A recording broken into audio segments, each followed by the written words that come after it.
Hello বন্ধুরা, আজ আপনাদের নিয়ে এসেছি উত্তরবঙ্গের অন্যতম সুন্দর একটি জায়গা, যেটি হচ্ছে বত্তরের দোলা, যেটি গঙ্গাচড়া উপজেলায় অবস্থিত।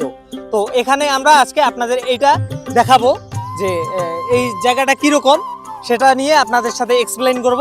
এবং এটি হচ্ছে রংপুর মহানগর থেকে, রংপুর থেকে একটু দূরে হলেও মহিপুরের কাছাকাছি হয়। তো চলুন দেখা যাক। শহরের যান্ত্রিকতা থেকে অনেক দূরে, যেখানে আকাশে মেশে সবুজের গালিচায় স্বাগত জানাই গঙ্গাচড়ার সেই মায়াবী পথে।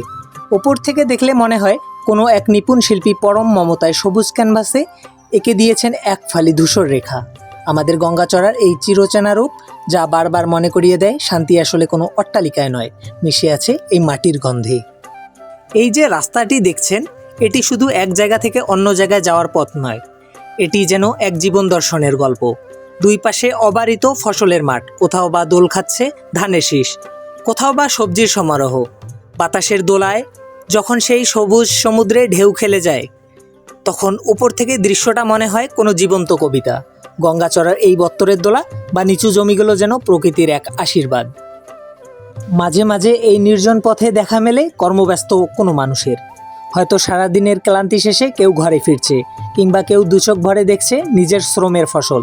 এখানকার প্রতিটা ধূলিকণা জানে টিকে থাকার লড়াই, আর প্রতিটা গাছ জানে পরম যত্নে ছায়া দিতে।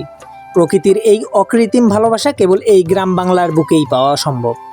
যতক্ষণ ড্রোনটি আকাশে উঠছে, ততক্ষণ মনে হচ্ছে পৃথিবীটা কত শান্ত, কত সুন্দর।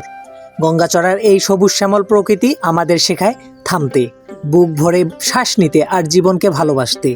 দিন শেষে সূর্য যখন ক্লান্ত হয়ে পশ্চিম আকাশে ঢলে পড়ে, তখন এই মেঠো পথটি হয়ে ওঠে পরম নির্ভরতার ঠিকানা। ভালো থাকুক আমাদের গঙ্গাচড়া, টিকে থাকুক আমাদের এই শ্যামল বাংলা।